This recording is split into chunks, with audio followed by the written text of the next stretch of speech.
রাস্তা দিয়ে যেত, পথে ঘাটে কোন ব্রাহ্মণ বৈষ্ণব ভক্ত যদি পথ দিয়ে যেতে, গোপাল গিয়ে, বাবা আপনার জন্য তো আমার মা বসে আছে, আপনি এখনো দেরি করছেন, এখনো যাননি কেন? আমার মা তো আপনার জন্য বসে আছে, এখনো ভোজন করেনি আমার মা, আপনার জন্য বসে আছে, তাড়াতাড়ি চলে যান, আমার মা আপনার জন্য বসে আছে বাড়িতে, আপনি না গেলে আমার মা ভোজন করতে পারছে না, তাড়াতাড়ি চলে যান। যাকে বলছেন সে ভাবছেন কি ব্যাপার, এমন তো কথা ছিল না। বলছে না না, আপনার মনে নেই, আপনার মনে নেই, আমাদের বাড়িতে আজ ব্রাহ্মণ ভোজন, আপনার জন্যই বসে আছে আমার মা, সবাই ভোজন করে চলে গেছে, আপনি যাননি বলে এখন আমার মা বসে আছে, আপনি যান গিয়ে দেখুন। এবার সে এই কথা শুনে আস্তে আস্তে সোজা চলতে শুরু করেছেন। এবার যখন নন্দমহলে এসে প্রবেশ করেছেন, দাঁড়িয়েছেন, সঙ্গে সঙ্গে নন্দ বাবা বা মা যশোদা এসে প্রণাম করেছেন। বাবা বলুন আপনার জন্য কি করতে পারি? কি করতে পারি মানে? আপনার ছেলে যে বললো আপনারা আমার জন্য বসে আছেন, আপনার ছেলে বললো এক্ষুনি রাস্তায় আপনারা আমার জন্য বসে আছেন, আপনাদের বাড়িতে নাকি আজ ভান্ডারা হয়েছে, আমাকে বললো আপনারা বসে আছেন আমার জন্য। এমন ভাবে ভগবান কি করতেন, ওই যত ব্রাহ্মণ বৈষ্ণব ভক্ত পথে দেখতেন সবাইকে বাড়িতে ডেকে নিয়ে আসতেন। আর এর জন্য নন্দ বাবা মা যশোদা কি করতেন, ওই আলাদা এক্সট্রা রন্ধনের ব্যবস্থা থাকতো। প্রত্যেক দিন ব্রাহ্মণ বৈষ্ণব লালা ডেকে নিয়ে আসতো, এই জন্য আলাদা করে তাদের জন্য রান্না করে রেখে দিতেন প্রত্যহ। আর এই জন্য দেখবেন যিনি ভক্ত কারো কাজ কি, এটি কিন্তু ভগবানের গুণ, এটি কিন্তু ভক্তের গুণ নয়। ভক্তরা কি করেন, ভক্তরা ওই বৈষ্ণব সেবা দিতে থাকে। ভক্তের কাজ কি? ভক্তের কাজ হচ্ছে বৈষ্ণব সেবা দেওয়া। ভক্ত যিনি হবেন তিনিও সমস্ত বৈষ্ণব ভক্তদেরকে এনে ভোজন করান। কেন? এই গুণ এসেছে ভগবান থেকে, ভগবানের মধ্যে এই গুণ আছে, এই জন্য ভক্তের মধ্যে এই গুণটা দেখা যায়। যিনি ভক্ত হবেন তিনিও বাড়িতে বৈষ্ণব ব্রাহ্মণ ভক্ত এনে এনে সেবা করান। ঠিক এমন একজন ভক্ত ছিলেন না, ওই ধর্ণা ভক্ত, নাম শুনেছেন না? আগে বলেছি, মনে আছে, বললেই মনে করবে। ধর্ণা ভক্ত, ধর্ণা ভক্ত এনার কাজ কি, তখন 10-12 বছর বয়স। ইনিও কি করতেন, পথে যদি কোনো ব্রাহ্মণ বৈষ্ণব ভগবত ভক্ত পেতেন তাকে বাড়িতে ডেকে আনতেন, এনে তাকে ভোজন করাতেন, ভোজন করিয়ে ভোজন দক্ষিণা দিতেন, দিয়ে তারপরে তাকে বিদায় করতেন। এর অভ্যাস এটি ছোটবেলা থেকে। একদিন বাবা বলছে, ধন্না আমি তোর এই হোটেল আমি আর চালাতে পারবো না, তুই বড় হয়েছিস, তুই নিজে আয় করে তুই এইসব যাকে পারিস ডেকে এনে খাওয়া, আমি পারবো না। তখন বলছেন তাহলে কি করবো? কাজ কি? তখন কাজ হচ্ছে চাষবাস করা। তো ধর্নার জন্য জমি জায়গা সব আলাদা করে দিয়েছে, তুই চাষবাস করবি, করে এতে যা পাবি তাই দিয়ে তুই যতবারই ব্রাহ্মণ বৈষ্ণব ভোজন করা, আমার জিনিসে যেন তুই কোনো কিছুতে হাত দিবি না। তো ধর্না দেখলেন ঠিক আছে, চাষবাস আলাদা করে দিয়েছে, তো ধর্না চাষ করতে যাচ্ছেন এখন। এবার কি হয়েছে, একদিন চাষ করতে যাচ্ছেন, আর সমস্ত এলাকায় কিন্তু প্রচার হয়ে গেছে, সবাই জানে ধর্না ওই ব্রাহ্মণ বৈষ্ণব ভক্তদেরকে ভোজন করান। তো এই জন্য একদল ভক্ত তারা বৃন্দাবন থেকে ফিরে আসছেন, রাজস্থান থেকে। তো সে বৃন্দাবন থেকে ফিরে আসছেন, তো তারা পথে খুব ক্লান্ত হয়ে পড়েছেন। তো পথে ক্লান্ত হয়ে পড়ে ওখানে জিজ্ঞাসা করেছেন যে এখানে কোথাও যে ভোজনের ব্যবস্থা কোনো ভক্ত আছে কিনা, কোনো বা মন্দির আছে কিনা। তো বলছেন এখানে তো তেমন কেউ নেই, তবে একজন আছে, কোনো মন্দির নেই, তবে এক বাড়িতে ব্রাহ্মণ বৈষ্ণবের ভোজন হয়, আপনারা সেখানে যেতে পারেন। তো কোথায়? বলছেন সেটি ধন্না ভক্তের বাড়িতে। তো এবার সবাই মিলে সেই ধন্না ভক্তের বাড়িতে আসছেন। এবার আস্তে আস্তে কি হয়েছে, পথের মাঝখানে ওই ধন্না সেদিন যাচ্ছে জমিতে চাষ করতে। এবার পথের মাঝখানে দেখা হয়ে গেছে এক দল বৈষ্ণব তারা। এবার তারা এনাকেই জিজ্ঞাসা করছেন, আপনি কি এই গ্রামে ধন্না ভক্তকে চেনেন? কেন আপনাদের তার সাথে কি প্রয়োজন? তো বলছেন আমরা খুব ক্ষুধার্ত, আমরা খুব ক্লান্ত, তো শুনেছি তিনি নাকি ব্রাহ্মণদেরকে ভোজন করান, ভক্তদেরকে ভোজন করান। তো আমরা খুব ক্ষুধার্ত, তার বাড়িতে যেতে চাই ভোজনের জন্য।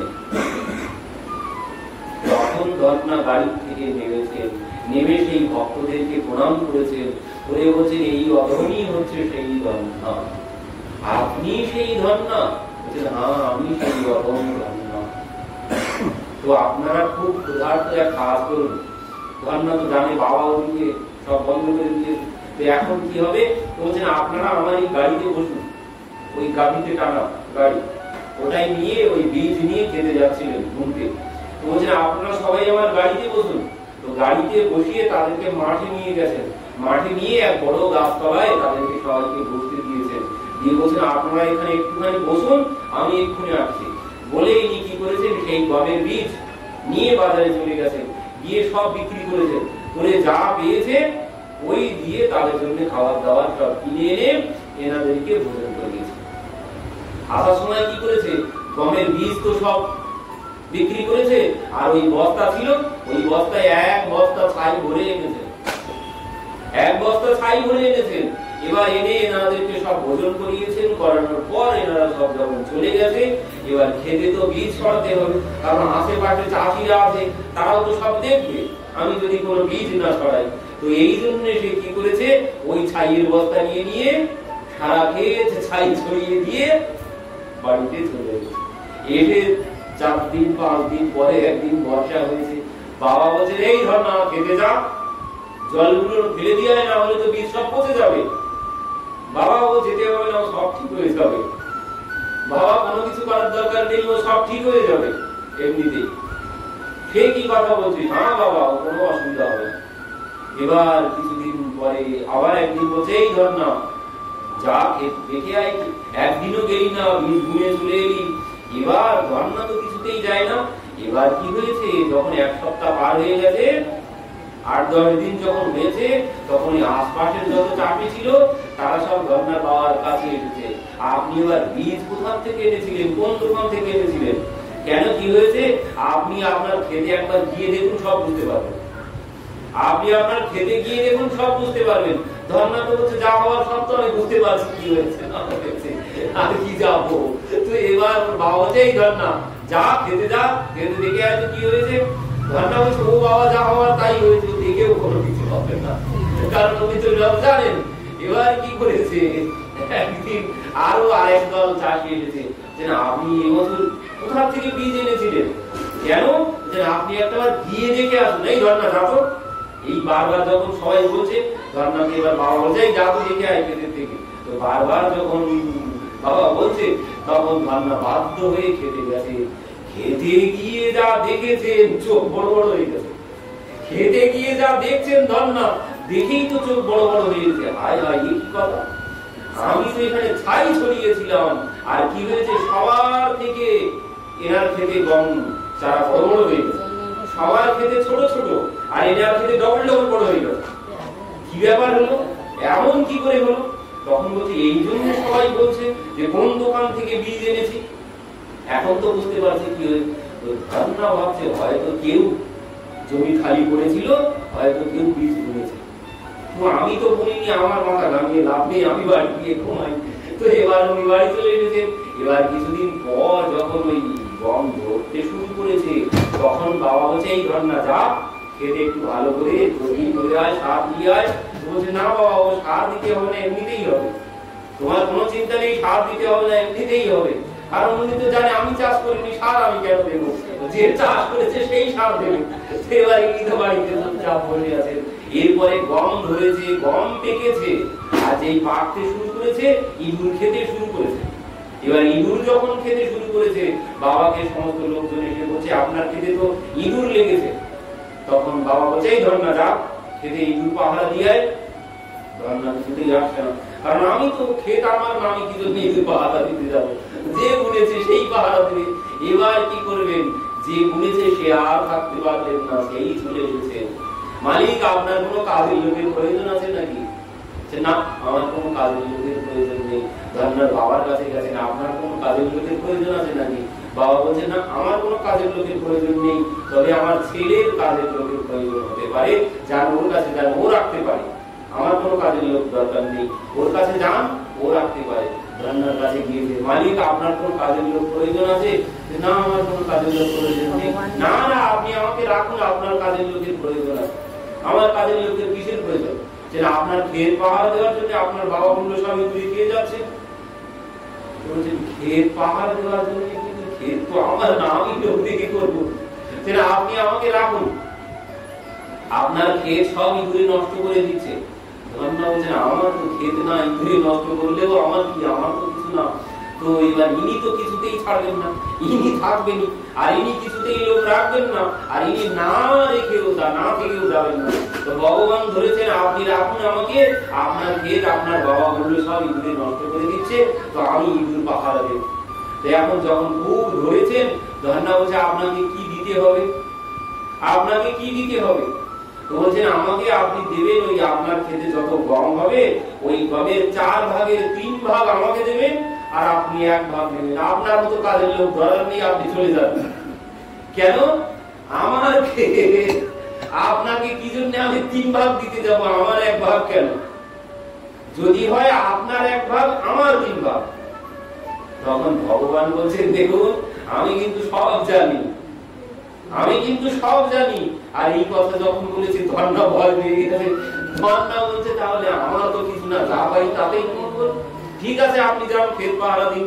তো বলছেন ঠিক আছে, আমি ক্ষেত পাহারা দিচ্ছি, কিন্তু একটা শর্ত আছে। কি শর্ত? হচ্ছে ওই ভোজন করার আগে, আপনাদের রান্না বান্না যেই হয়ে যাবে, ভোজন করার আগে আমাকে ভোজন দিয়ে এসে তারপর আপনারা ভোজন করবেন। কাজের লোক বলে যে শেষে ভোজন করবে এই বললে হবে না, আগে আমাকে ভোজন করাতে হবে, তারপর আপনারা ভোজন করবে। ভগবান রাস্তা ঠিক করে নিয়েছেন, সব পরিষ্কার করে। এবার বললেন ঠিক আছে, তাই হবে। এবার রান্না প্রত্যেক দিন আগে রান্না বান্না যেই হয়ে যাবে, আগে ওখানে খেতে চলে যান। ভগবান দিকে বসে আছেন গামছা করে, ক্ষেত পাহারা দিচ্ছেন, মাথায় গামছা বেঁধে তিনি ক্ষেত পাহারা দিচ্ছেন বসে বসে। এবার কি হয়েছে, একদিন যেতে যেতে রান্নার একটুখানি বেলা গড়িয়ে গেছে, খেতে যেতে যেতে বেলা গড়িয়ে গেছে। আর যখন বেলা গড়িয়ে গেছে, ভগবান কি করেছেন, ওই মাথার পাখির যে গামছা, ওই গামছাটা খুলে আলির উপরে পেতে আর একটা গামছা দিয়ে গায়ে দিয়ে মাথা পর্যন্ত ঢেকে আলির উপরে ঘুমাচ্ছেন।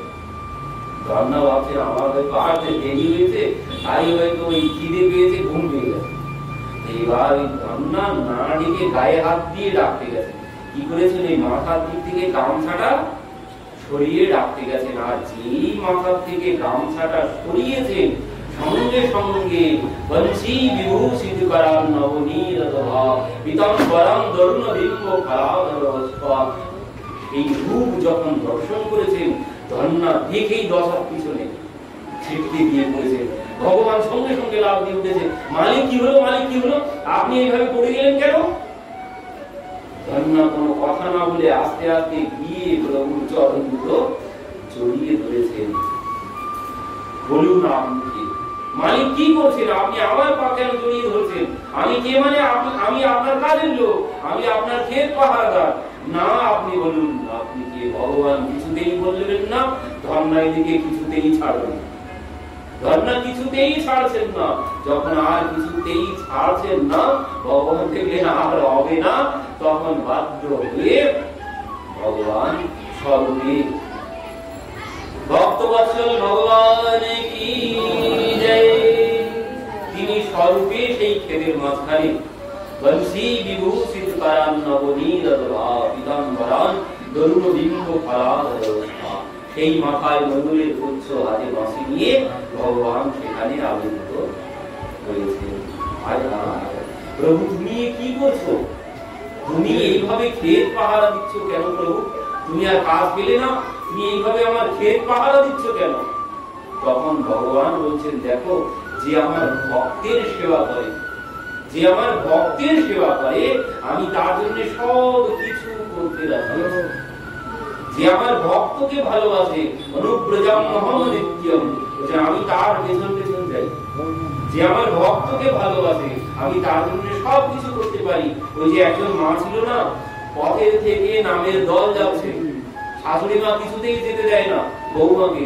বৌমার তো আর মন কিছুতেই থাকছে না নামের দলের সাথে যাওয়ার জন্য, ছটফট করতে শুরু করেছে ভিতরে যেন ঝড় উঠে গেছে, আর কিছুতেই থাকতে পারছেন না। ভগবান কি করেছেন, শাশুড়ি মায়ের রূপ ধারণ করে বৌমার কাছে এসেছেন। বৌমা তুমি ওই নামের দলে যেতে চাও? হ্যাঁ যেতে চাই। যাও যাও যাও, আমিও থালা বাসন সব ধুয়ে দেবো, তুমি চলে যাও। বৌমা বলছেন শাশুড়ি মা তো এমন কোনোদিন বলে না, আজ কি হলো? তো যখন বলেছে যাই, নামের দলে নাচতে চলে গেছেন। আর এদিকে ভগবান সেই বৌমার রূপ ধারণ করে সেই থালা বাসন সব মেজে দিয়ে চলে গেলেন। তো এই হচ্ছে ভগবান ভক্ত বৎসলতার, তিনি ভক্তের জন্য সব পারেন। তবে কি বলে ওই ভক্তিবদ্ধম, ভক্তি চাই, ভক্তি ছাড়া তাকে কিছুতেই বাধা যাবে না। তাকে বাঁধতে গেলে ভক্তি ছাড়া অন্য কোনো দড়ি দিয়ে তাকে বাঁধা সম্ভব নয়। যেখানে ভক্তি আছে সেখানে তিনি এভাবেই বাঁধা পড়ে যান। তো আমরা লীলার কথা বলছিলাম, এই লীলা শ্রবণ করলে কি হয়, লীলার মধ্যে প্রবেশ করা যায়। লীলার মধ্যে একবার প্রবেশ করতে পারলেই আমার সিদ্ধ হবে, লীলার মধ্যে প্রবেশ করতে পারলেই আমি সিদ্ধ হয়ে যাব। তো ভগবান এই সমস্ত লীলা করেছেন এই জন্যে, ভগবান ভক্তকে আনন্দ দেওয়ার জন্য। ভক্ত যেন আমার লীলা কথা চিন্তন করতে পারেন, শ্রবণ করতে পারেন। তাদের আর এই ভক্ত যদি আমার লীলা কথার মধ্যে ডুব দিতে পারেন, তাহলে সংসারের আর কোনো তাপ তাকে স্পর্শ করবে না। বলেছিলাম না প্রথম দিন, মনে হচ্ছে ওই এই লীলা কথা শ্রবণ করলে কি হবে, বলছেন ওই তাপত্রয় বিনাশায়, মানে ভগবানের কথা কি করে, তাপত্রয় বিনাশায়, মানে তিন তাপ বিনাশায় বলেছেন। বলছেন না বিনাশ করবেন না, তাপ আরো বেশি করে আসবে। যখন আমি এই ভক্তি পথে চলতে শুরু করবো, সংসারের তাপ আরো বেশি করে লাগবে। কিন্তু কি হবে, তাপ যতই লাগুক শরীর আর কমবে না। এই কথা এমনই বলছেন, ওই ডাক্তার যখন অপারেশন করে পেট কেটে ফেললো সব, কিন্তু কি হলো, কোন যন্ত্রণা আছে? কোন যন্ত্রণা নেই। কেন? তাকে অজ্ঞান করানো হয়েছে। তো বললেন এই লীলা কথাও ঠিক ওই অ্যানোস্থেসিয়া, এই লীলা কথার মধ্যে যদি তুমি ডুবে থাকতে পারো, তুমিও ওই অজ্ঞান হয়ে থাকবে। এই সংসারের কোন তাপ তোমাকে স্পর্শ করবে না। সংসারের তাপ কি? সংসারে দেখুন, সংসারে পরবর্তীতে আসে, মানে তত্ত্ব আমরা শেষের দিনই শুনবো, কারণ তত্ত্বের সব শেষের দিনে পাবো। ওই যে দোয়াঙ্গুলের তত্ত্ব, দোয়াঙ্গুলের তত্ত্ব কি বলে, সেখানে দোয়াঙ্গুলের তত্ত্বে যেটি বলছে আমি আর আমার, এটাই হচ্ছে সব থেকে বড় দোয়াঙ্গুলের। ভগবান থেকে আর আমার মধ্যে দূরত্ব কি? ওই দোয়াঙ্গুলের দূরত্ব। জীবাত্মা পরমাত্মার মধ্যে বলছেন ওই দোয়াঙ্গুলের দূরত্ব। এই দোয়াঙ্গুল কি? এই দুই অঙ্গুল হচ্ছে আমি আর আমার। এই দুই অঙ্গুল হচ্ছে আমি আর আমার। যেখানে আমি আর আমার আছে সেখানে ভগবান নেই। কেন নেই? কারণ এটি তো সম্পূর্ণ মিথ্যা। এই আমি আর আমার এর মতো মিথ্যা আর কোনো কিছু নেই জগতে। জগতে যদি মিথ্যা কোনো বিষয় থাকে সেটি হচ্ছে এটি, এই আমি আর আমার। এখানে আমি আর আমার বলে কোনো কিছু নেই। যাকে আমার আমার বলেছি তাকে আমি ধরে রাখতে পারবো?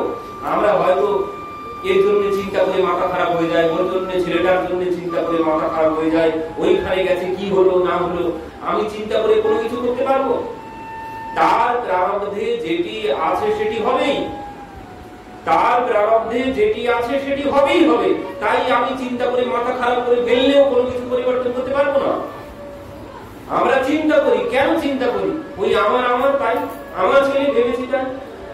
আত্মদেব ব্রাহ্মণ কষ্ট পেয়েছেন, মৃত্যুবরণ করতে যাচ্ছেন। আত্মদেব ব্রাহ্মণ মৃত্যুবরণ করতে যাচ্ছেন।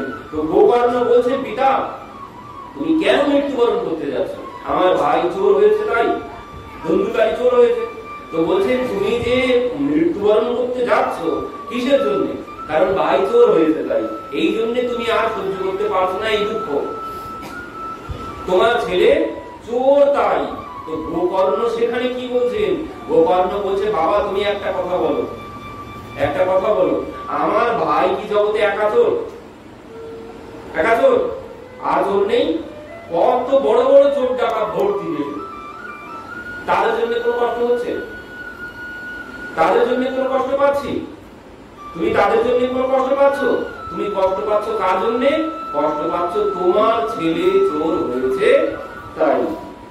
তোমার ছেলে বাদে আরো অনেক চোর আছে, ডাকাত আছে, বড় বড়, তাদের জন্য কষ্ট পাচ্ছি না। কিন্তু কষ্ট পাচ্ছি কেন? নিজের ছেলে চোর হয়েছে তাই।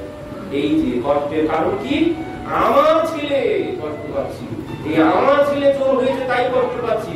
আর কত বড় বড় চোর ডাকাত আছে, তাদের জন্য কষ্ট পাচ্ছি না। কষ্ট পাওয়ার কারণ কি? আমার শব্দ আছে তাই।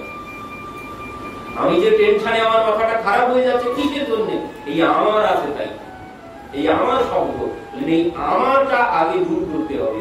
এখানে আমার বলে কোনো কিছু নেই। ও তুমি যাদের জন্য ভাবছো তারাও তাদের নিজস্ব কর্মফল নিয়ে এসেছে, তারা তাদের নিজস্ব কর্মফল নিয়ে এসেছে। ও তুমি চিন্তা করে তার ভাগ্যের কোনো পরিবর্তন করতে পারবে না। আমি চিন্তা করে তার ভাগ্যের কোনো পরিবর্তন করতে পারবো না।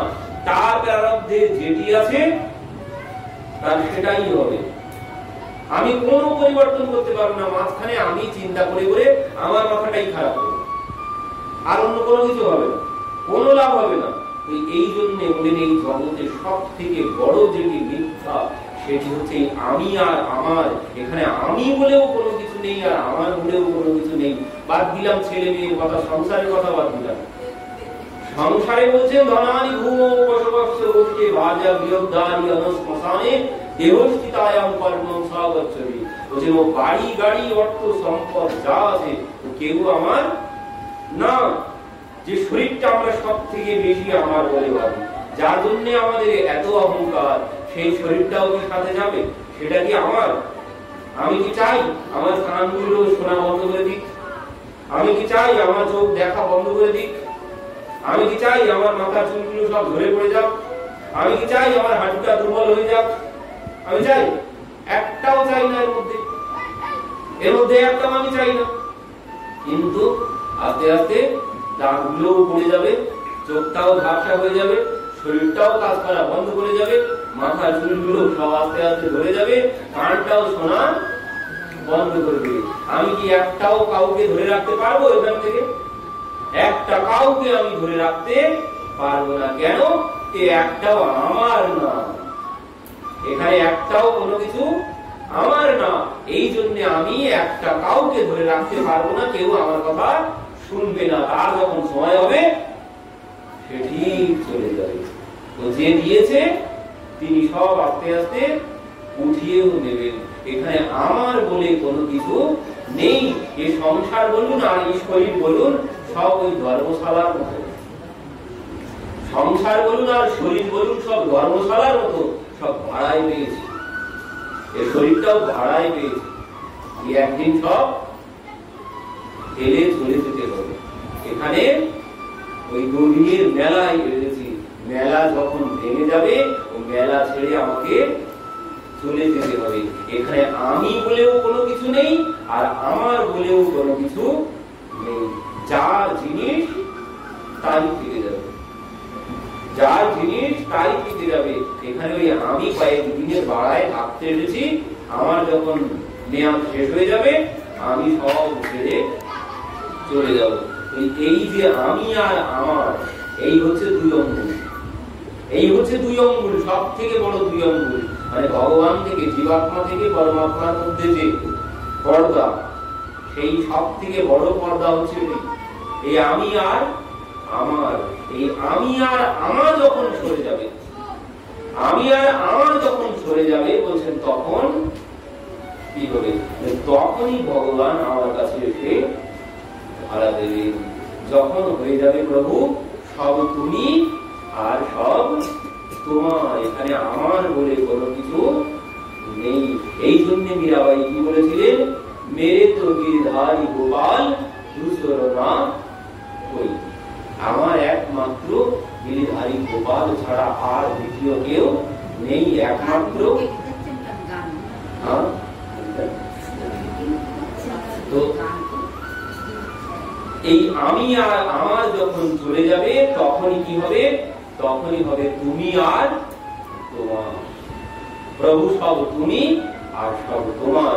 যখনই আমি আমার বাদ দিতে পারবো, যখন সব বলতে পারবো সব প্রভু তুমি আর সব তোমার, তখনই ভগবান আমার কাছে এসে বাধা করবেন, তার আগে সম্ভব নয়। তো এই জন্যে এই যে তুমি তোমার কখন হবে, যখন আমি এই কথা শ্রবণ করতে করতে এই কথার মধ্যে যখন প্রবেশ করতে পারবো, এই কথার মধ্যে যখন প্রবেশ করতে পারবো, তখনই আমার চিত্ত পরিষ্কার হবে, আর তখনই আমার মন বলবে হ্যাঁ প্রভু এ মিথ্যা, সব আমার এখানে কোনো কিছু নেই, সব তুমি আর সব তোমার। এই কথা বলার জন্য, এটা মেনে নেওয়ার জন্য আমাদেরকে এই লীলা কথা শ্রবণ করতে হবে। তো লীলায় আমরা কোথায় ছিলাম? তাহলে মাখন চুরি লীলা সম্পূর্ণ কি করেছিলাম?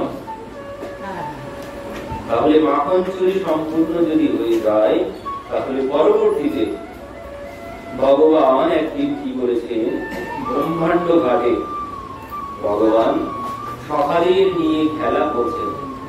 ভগবান সখাদের নিয়ে খেলা করছেন, কি খেলছেন? মাটির পুতুল বানাচ্ছেন। সমস্ত সখারা মিলে ভগবান মাটির পুতুল বানাচ্ছেন সবাইকে নিয়ে। তো বলছে আজ দেখবো যে কারটা ভালো হয়। সখারা বলছে কার পুতুলটা বেশি ভালো হয় দেখবো। তো সখারা তো সবাই পুতুল বানাচ্ছেন মাটি দিয়ে, ভগবানও বানাচ্ছেন। এমন সময় ভগবান দেখলেন সবার বানানো হয়ে গেছে, সবার পুতুল বানানো হয়ে গেছে। দেখছেন যে সবারটা আমার থেকে ভালো হয়েছে, সবার পুতুল আমার থেকে ভালো হয়েছে। তখন ভগবান লজ্জা পেয়ে গেছেন, আমারটা আমি সবার সম্মুখে কি করে দেখাই? এখন সবাই তো হাসি মজা করবে আমাকে নিয়ে, হাসাহাসি করবে, কারণ দাদা আছে, দাদা তো এমনি মজা করে আমাকে নিয়ে। দাদা মজা করে, দাদা কি বলে যে তুই নন্দ যশোদার ছেলে না। কেন? যে নন্দ যশোদা সবাই পরিষ্কার, তুই কালো কোথার থেকে এসেছিস? তুই নন্দ যশোদার ছেলে না। নন্দ যশোদার ছেলে যদি হই তো সে আমি, তুই নন্দ যশোদার ছেলে না। তোকে তো তারা মানে নন্দ যশোদা কিনে এনেছে, মেলা থেকে কিনে এনেছে। আর এই কথা বলেন, আর সমস্ত সখারা এই গোপালকে নিয়ে হাসি ঠাট্টা মজা পায়। এই জন্য ভগবান দেখছেন এখন যদি আমি দেখাই আমার পুতুলটা, এমনিতে সবাই আমাকে নিয়ে মজা করে, আর এখন এটা দেখালেও এরা সবাই আমাকে নিয়ে হাসি ঠাট্টা মজা করবে। তো এখন আমি দেখাই কি করে? সবার তো তৈরি হয়ে গেছে, সবাই কি সুন্দর সুন্দর পুতুল বানিয়েছে, নিজেরটা দেখাতে তিনি লজ্জা পেয়ে তখন কি করেছেন, খবরে গালের মধ্যে সেই মাটির গলা তুলে দিয়ে গিলে ফেলেছে। ভাবছেন আমি আর করিনি, আর যদি মাটি থাকে তাহলে তো দেখাতে হবে, আর সবাই বলবে তাহলে গোপাল কোনো কিছু বানাতে পারেনি। এই জন্য উনি বোঝাতে চাইছেন যে আমি কোনো কিছু বানাইনি। এটার জন্য তিনি মাটির গলাটা সবটাই গিলে খেয়ে ফেলেছেন। আর যেই খপ করে মুখের মধ্যে দিয়েছেন, কোন কোন সখা দেখতে পেয়েছেন। আর এই দেখতে পেয়েই বলছেন সখা আমরা তোর মায়ের কাছে গিয়ে বলে দেব তুই মাটি খেয়েছিস। একদা কীর্ণমানস্তে রামদ্য গোপদারকা কৃষ্ণমৃতম ভক্ষিতবানম ইতি মাত্রেণ বেদয়ন। সখারা এসেছেন, এসে মাকে বলছেন মা তেরে লালানে মিটি খাই यशोदा सुन माई तेरे लाला ने मीठी खाई यशोदा सुन माई अद्भुत खेलन सखा संग खेलो इतनो सोमा को डेलो और दूरत सामने मुख में ले लो यानी घटक घटक घटकाई यशोदा सुन माई तेरे लाला ने मीठी खाई यशोदा सुन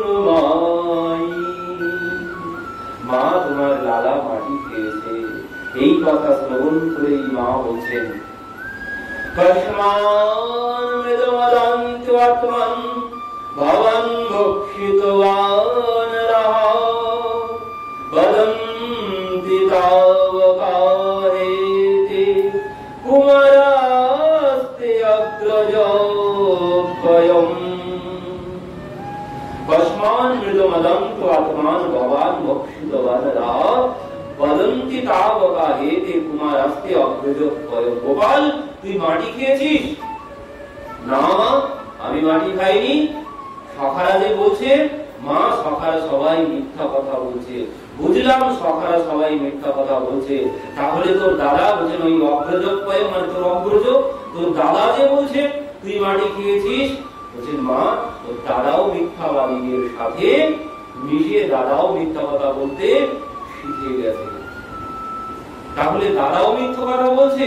তখন ভগবান বলছে, নাহম ভক্ষিতবান, না মা আমি মাটি খাইনি। মা বলছে, না এরা যে সবাই বলছে তুই মাটি খেয়েছিস, মা তোমার বিশ্বাস হচ্ছে না? যদি তোমার বিশ্বাস না হয় আমি হা বলছি, তুমি দেখো আমার মুখের মধ্যে, দেখো মাটি আছে কিনা। ভগবান ভেবেছিলেন আমি যদি জোর দিয়ে বলি তাহলে মা বিশ্বাস করে দেবে, কিন্তু যেই বলেছে আমি হা বলছি, তুমি আমার মুখের মধ্যে দেখো মাটি আছে কিনা, মা বলছে হ্যাঁ হ্যাঁ বাবা আমি দেখবো তোর মুখের মধ্যে মাটি আছে কিনা। এবার সঙ্গে সঙ্গে ভগবানের যে ঐশ্বর্য শক্তি ভাবতে শুরু করলো, এখন তো ভগবানের মুখের মধ্যে মাটি আছেই, আর মায়ের হাতে আছে লাঠি। তো মা যদি এখন মুখের মধ্যে মাটি দর্শন করে তাহলে তো মা মানবে, মা মানবেই। তো এই জন্যে ঐশ্বর্য শক্তি ভাবলে নিয়ে কি করে সম্ভব? জীবাত্মা মানবে পরমাত্মাকে? এ কোনদিন সম্ভব? জীবাত্মা কোনদিন পরমাত্মাকে মানতে পারে? কোনদিন সম্ভব নয়। তো এই জন্য ঐশ্বর্য শক্তি কি করেছেন? ভগবান যেই হা করেছেন সঙ্গে সঙ্গে মুখের মধ্যে মায়ার দ্বারা সমস্ত ব্রহ্মাণ্ডকে দর্শন করিয়ে দিলেন মাকে। জ্যোতিষচক্র জলম তেজ নভস্বর বিয় দেবচ। মা দেখছেন লালার মুখের মধ্যে জ্যোতিষচক্র মানে সমস্ত ব্রহ্মাণ্ড দর্শন করেছেন। ব্রহ্মাণ্ডের মধ্যে উত্তরাখণ্ড দর্শন করলেন, উত্তরাখণ্ডের মধ্যে নন্দ মহারাজের বাড়িটাও তিনি দর্শন করতে পারছেন, ওখানে দেখতে পাচ্ছেন। নন্দ মহারাজের বাড়ির সম্মুখে তিনি যে উঠানে দাঁড়িয়ে গোপালের কান ধরে দাঁড়িয়ে আছেন সেটাও তিনি গোপালের মুখের মধ্যে দেখতে পাচ্ছেন। মা কি করেছেন? চোখটা ঢুকতে শুরু করেছেন আর ভাবছেন, কিম স্বপ্ন এতদুদ্দেব মায়া কিম বা মদিয়ো গত বুদ্ধিমোহ। কি বলছেন? কিম স্বপ্ন এতদুদ্দেব মায়া কিম বা মদিয়ো গত বুদ্ধিমোহ। আমার কি বুদ্ধিভ্রম ঘটেছে, নাকি কোনো জৈবিক মায়া, নাকি আমার চোখ খারাপ হয়ে গেছে, আমি কি দেখছি? মা বারবার চোখ বলছে আর মুখের দিকে দেখছেন। তো বারবার ওটাই দেখতে পাচ্ছেন যে মুখের মধ্যে সমস্ত ব্রহ্মাণ্ডকে তিনি দর্শন করে মা এবার ভাবতেই শুরু করেছেন, তাহলে আমার পুত্র নয়, এ স্বয়ং ভগবান। এই ভেবেই মা গোপালের চরণের কাছে গিয়ে বলধরে বসে স্তুতিকারী মায় জয় ভয় মানা জগত পিতা ভয় সুত করিমানা।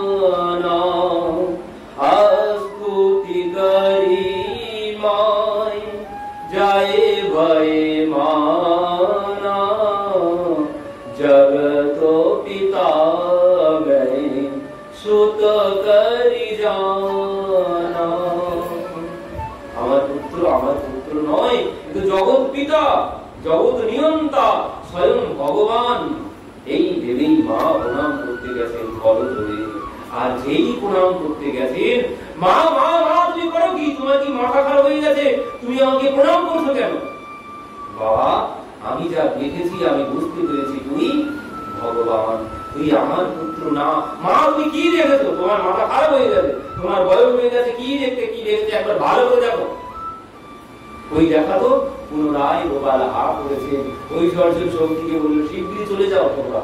তো তারা চলে গেছে। গোপাল দ্বিতীয়বার যখন হা করেছেন, মা বাল করে দেখলেন ওই কোনো কিছু তো নেই মুখের মধ্যে। তখন যায় যায় যায় এ তো আমারই সন্তান, আমি কি না কি ভাবতে শুরু করেছিলাম। আমি ভাবছিলাম আবার আমার ছেলে ভগবান। না না গোপাল, আমার বড্ড ভুল হয়ে গেছে, তুই ঠিক বলেছিস। আমার বয়স হয়ে গেছে, হয় মাথাটা খারাপ হয়ে গেছে, না হয় আমার চোখটা খারাপ হয়ে গেছে। মা আমি বলছিলাম না তোমার মাথাই খারাপ হয়ে গেছে। তো মা গিয়ে গোপালকে জড়িয়ে ধরেছেন পুনরায়। তো ভগবান এইভাবে ধরাও দিচ্ছেন মাঝে মাঝে, কিন্তু সঙ্গে সঙ্গে আবার তিনি নিজেকে ঢেকে ফেলছেন। এই জন্য মা বুঝেও কোনো কিছু বুঝতে পারছেন না। পরবর্তীতে সুখদেবজি এবার বর্ণনা দিচ্ছেন কি, একদা গৃহদাসীষু যশোদানন্দগেহিনী পরমন্তরনিযুক্তাসু নির্মমন্থ্যম স্বয়ং দধি यानि यानि गीतानि तद्बालचरितानि च दधिनिर्मन्थने काले स्मरन्ति तन्यगायत। একদা গৃহদাসীষু যশোদানন্দগেহিনী পরমান্তরনিযুক্তাসু নির্মমন্থ্যম স্বয়ং দধি। মা নিজে দধি মন্থন করছেন। সুখদেবজি বলছেন একদিন মা নিজে দধি মন্থন করছেন প্রভাতে ঘুম থেকে উঠে। এই দিনটি কোন দিন ছিল? এই দিনটি ছিল দীপাবলির দিন। কিন্তু একদিন না, মা সেই শরৎ পূর্ণিমার দিন থেকে প্রত্যহ প্রভাতে ওঠেন আর প্রত্যহ দধি মন্থন করেন গোপালের জন্য এই দামোদর মাসে। এই জন্য দামোদর মাসে সবাইকে ভগবানের জন্য পরিশ্রম করতে হয়। তার নিজের মা পরিশ্রম করছেন। শরৎ পূর্ণিমার দিন থেকে তিনি প্রত্যহ প্রভাতে ঘুম থেকে উঠেন, 3টার সময় উঠে স্নান করেন, করে ভগবানের জন্য নিজে হাতে দুধ তিনি মন্থন করছেন। তো এখানে যে একদিনের কথা বলেছেন, এই একদিনটা হচ্ছে মা তো প্রত্যহ এই মাসে করে আসছেন। তার মধ্যে দীপাবলির দিন কি হয়েছে, মা ঠিক ওইভাবেই প্রত্যহ যেভাবে দধি মন্থন করেন ওভাবেই দীপাবলির দিনও করছিলেন। ঠিক সেদিন কি হয়েছে, ভগবান ঘুমিয়েছিলেন। এমন সময় মা দধি মন্থন করছেন আর কি করছেন, ইয়ানি ইয়ানি গীতানি তদ্বালচরিতানি চ দধিনির মন্থনে কালে স্মরন্তি তন্যগায়ত। মা দধি মন্থন করছেন আর দধি মন্থনের সাথে ইয়ানি ইয়ানি গীতানি তদ্বালচরিতানি চ মা নিজের পুত্রের বাল্য লীলা গাইছেন আর দধি মন্থন করছেন। তো মন্থনটা কার জন্য করছেন? নিজের বালকের জন্য। তো এই জন্য এখানে কি হয়েছে, নিজের বালক, তার জন্য তো একটা ভালোবাসা আছে। এবার সেই বালককে স্বয়ং ভগবান, তো কর্মটা ভগবানের জন্যই হয়ে যাচ্ছে। তো কর্ম করছেন ভগবানের জন্য, গানটাও গাইছেন মুখে। কাজের সময় অনেকে গান গায় আর কাজ করে। তো মা গান গাইছেন, কি গান গাইছেন? ওই নিজের পুত্রেরই বাল্য লীলা এতদিন যা যা করেছে সেগুলোই তিনি গাইছেন। তো এই তাহলে কি হয়ে গেল, ভগবানের লীলা গাইছেন, ভগবানের জন্য কর্ম করছেন। এবার মনে মনে চিন্তন করছেন। লালা ঘুম থেকে উঠে গেলেই বলবে মা খিদে পেয়েছে, আগে বলবে খেতে দিতে হবে। তো এই জন্য মা তাড়াহুড়ো করে দধি মন্থন করবে।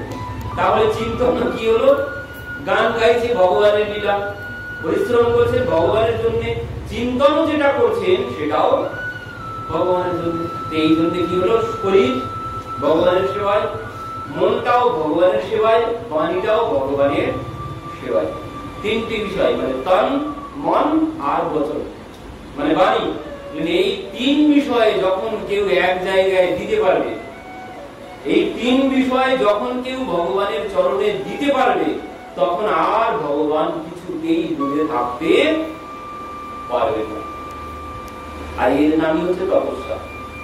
শরীর, মন আর বাণী, 3টিকে একসাথে ভগবানের চরণে দিতে হবে। কিন্তু আমরা শরীর দিতে পারি তো মন দিতে পারি না, মন দিতে পারি তো শরীর দিতে পারি না, আবার শরীর দিতে পারলে বাণীটাও দিতে পারি না। এমন হয় কথা বলে যাচ্ছি বাইরে অন্যরকম, হাতের মধ্যে মালা আছে, বাণীটা অন্য জায়গায়, বাণীটা অন্য জায়গায়, হাতে আবার মালা করেছি। তাহলে কি হলো? বাণী কথা বলছে অন্য লোকের সাথে, হাতে মালা করছি, তাহলে ওতে কোনো ফল হবে না। বলেন সব মনটাও দিতে হবে, বাণীটাও দিতে হবে, আর শরীরটাও দিতে হবে, দিয়ে একসাথে যখন আমি ভগবানের নাম করতে পারবো, ভগবান তখনই আমার কাছে এসে ধরা দেবেন। ভগবান ঘুমিয়েছিলেন, মা যখন এইভাবে তপস্যা শুরু করেছে, একে বলে তপস্যা, এর নামই তপস্যা।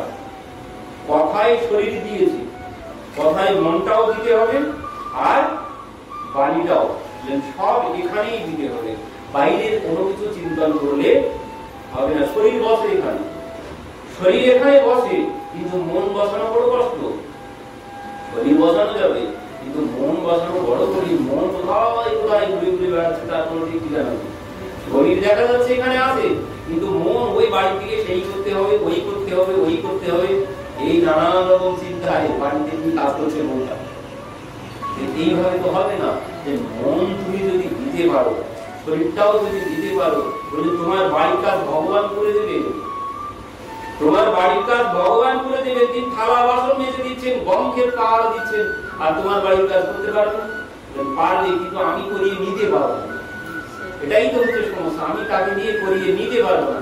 আমি আমার শক্তি ছাড়তে পারবো না, আমি আমার শক্তি ছাড়তে পারবো না। আমি তার উপরে সবকিছু সমর্পণ করতে পারবো না। আমি আমার শক্তি রেখে দেবো। এই জন্য তিনি আমার জন্য কোনো কিছু করবেন না। যখন আমি সমস্ত কিছু তার উপরে ছেড়ে দেব, প্রভু তুমি যা করাবে তাই হবে। এইভাবে যদি সব সমর্পণ করে দিয়ে আমি তার ভজনে নিযুক্ত হয়ে যেতে পারি, তিনি আমার সবকিছু করে দেবেন। কিন্তু আমি তো সম্পূর্ণরূপে নিজেকে হারিয়ে ফেলতে পারি। যেদিন নিজেকে হারিয়ে ফেলতে পারবো, কোনো জ্ঞান থাকবে না আমার মধ্যে, সেদিন তিনি সব করে দিয়ে যাবেন আমার। এটাই হচ্ছে শর্ত। তো মা সব কিছু, মন প্রাণ বাণী সব দিয়েছেন, শরীরটা দিয়েছেন, দিয়ে ভগবানের সেবা করছেন। ভগবান আজই ঘুমিয়ে থাকতে পারেন, ভগবান উঠে এসেছেন। তামস্তন্য কাম আসাধ্য মদনম কিম জননী মহিম, এটাই মন্থন যন্ত্র ছেড়ে ধরেছেন। মা পূর্বের দিন এখনো শোধ দিতে পারেনি, পূর্বের দিন এখনো শোধ করতে পারেনি। পূর্বে যে তপস্যা করে করে তুমি আমাকে যে বেঁধে ফেলেছো, সেই ঋণ থেকে এখনো আমি মুক্ত হতে পারিনি। পুনরায় তুমি আমাকে ঋণের জলে জড়াতে চাইছো, এই জন্য মন্থন যন্ত্র ছেড়ে ধরেছে। গান বন্ধ হয়ে গেছে, চিন্তনা বন্ধ হয়ে গেছে, তপস্যা ভঙ্গ করে দিয়েছে ভগবান। তোমাকে আর তপস্যা করতে হবে না, আগে আমি পূর্বের ঋণটা শোধ করি, তারপরে আবার তুমি আমাকে ঋণের জালে বেঁধো। এখনো আমি পূর্বেরটাই মুক্ত হতে পারলাম না, পুনরায় তুমি তপস্যা করছো, এই কবে শোধ দেবো? এই জন্য তিনি মন্থন যন্ত্র চেপে ধরেছেন, আর তোমাকে তপস্যা করার প্রয়োজন নেই। মা খিদে পেয়েছে, খেতে দাও। এবার যে কথা ভগবান মায়ের সাথে বলছেন, কথা বলছেন আর দুগ্ধ পান করছেন। মা একটা কথা বলো তো, কি? মা দুগ্ধ পান করেছেন মন্থন যন্ত্র বাদ দিয়ে। এবার বলছেন মা একটা কথা বলো, কি বাবা? মা তোমার কাছে সব থেকে প্রিয় কে? মানে কি বলছিস বাবা? মা তোমার কাছে সব থেকে প্রিয় কে? আমি না এই দুগ্ধ? কে তোমার কাছে প্রিয়? মানে বোঝাতে চাইছেন এই সংসার তোমার কাছে প্রিয় না আমি তোমার কাছে প্রিয়? এটাই হচ্ছে ভগবানের প্রশ্ন। তো মা বলছেন বাবা তোর থেকে প্রিয় আমার কাছে কি আর আছে নাকি? তুই আমার সর্বস্ব, সব কিছু। বলে গোপালকে আরো ঘুরে বুকের মধ্যে চেপে ধরেছেন। গোপাল ভাবছে তাহলে তো মা আমাকেই ভালোবাসে, আমার থেকে আর কাউকে বেশি ভালোবাসে না। গোপাল খুব আনন্দ পেয়েছেন, কিন্তু কিছুক্ষণের মধ্যেই কি হয়েছে, ওদিকে এই দুগ্ধ সে সব আগুনে পুড়ে গন্ধ বার হচ্ছে। দুগ্ধ আত্মহত্যা করছে। দুগ্ধ কিন্তু চিন্ময়, আমাদের এই দুগ্ধ নয়। দুগ্ধ ভাবতে শুরু করেছে মা যে ভগবানের স্তনামৃত পান করছে, তাহলে তো আমরা প্রভুর সেবায় লাগতে পারলাম না। আর যে জীবন প্রভুর সেবায় না লাগে, সে জীবন রেখে কোনো লাভ নেই, সে জীবনের কোনো মূল্য নেই। যে জীবন ভগবানের সেবায় না লাগে, যে জীবন দিয়ে শুধু এই সংসারের সেবা করে গেলাম, ও জীবনের কোনো মূল্য নেই। তো দুগ্ধ ভাবছেন আমি তো ভগবানের সেবায় রাখতে পারলাম না, তাহলে এই জীবন আমার দেখে কোনো লাভ নেই। এই জন্য দুর্য আত্মহত্যা করছেন আগুনে পুড়ে। আগুনটাও বলছেন ছিল না সেখানে, উনানে আগুন ছিল না, মা উনানের উপরে দুধটা রেখে গিয়েছিলেন। যখন দুগ্ধ দেখলেন যে মায়ের দুগ্ধ পান করছে গোপাল, সেই জন্য এই দুগ্ধ অগ্নিদেবকে আহ্বান করছে, তুমি এসো, আমি আত্মহত্যা করবো, এই জীবন আমি রাখবো না। সেই জন্য উনানে আগুন জ্বলে উঠেছে, আমি এই শরীর আর রাখবো না। কারণ যে শরীর ভগবানের সেবায় না লাগে সে শরীর রেখে কোনো লাভ নেই। আর এই জন্য আগুন জ্বলে উঠেছে, আর সেই আগুনের দুগ্ধ আত্মহত্যা করছে। আর ওই মায়ের নাকি যেই গন্ধ গেছে, মা বলছে গোপাল একটুখানি দাঁড়া, আমি দুগ্ধটা নামিয়ে আসি। আর যেই গোপালকে নামিয়ে চলে গেছেন, ভগবান সঙ্গে সঙ্গে রেগে গেছেন। কি, আমি এই মাত্র জিজ্ঞাসা করলাম, এখনো কয়েক মিনিট হয়েছে মাত্র, তুমি বললে লালা তোর থেকে আমি কাউকে ভালোবাসি না, তুই আমার সর্বস্ব, কিন্তু তুমি আমাকে কোন থেকে নামিয়ে দিলে। এই জন্য গোপাল রেগে গিয়েছে। তাহলে কি তুমি কথার কথা, তোমার মনটা তাহলে সংসারের মধ্যেই পড়ে আছে, তোমার মনটা সংসারের মধ্যেই পড়ে আছে। মুখে তুমি বললে যে তুমি আমাকে ভালোবাসো, ভগবান দেখলেন যে ওই আমি মুখের কথা চাই না, আমি মনটাকে চাই, আমাকে যে মন দিয়ে দিতে হবে, মুখে বললে কোনো কিছু হবে না। তো এই জন্য বলছে মা তুমি যে এত ভালোবেসে বললে তুমি আমাকে ছাড়া কাউকে ভালোবাসো না, আর তাহলে তুমি আমাকে দেখে চলে গেলে, তাহলে দুর্গটাই তোমার কাছে সব থেকে বড় হয়ে গেছে। এই জন্য ভগবান রেগে গেছে। রেগে গিয়ে তিনি ওই দুধের ভাণ্ড, মাখনের ভাণ্ড সব ছাড়তে শুরু করেছেন। মা এগুলোই সব তোমার প্রিয়, ঠিক আছে, এই বলে তিনি সব মাখন দইয়ের ভাণ্ডগুলো ভাঙতে শুরু করেছেন। এই জন্যই সকটাসুরে লাঠি মেরেছিলেন, সকটের উপরে সব ভাণ্ডগুলোই ছিল, দই দুধ মাখনের ভাণ্ড সকটের উপরে, ভগবান সকটের নিচে। আমাকে যে নিচে রাখবে আর সংসারকে যে উপরে রাখবে, তার সংসারকে আমি এইভাবেই লাঠি মেরে চুরমার করে দেবো। একদিন না একদিন সে সংসার এভাবে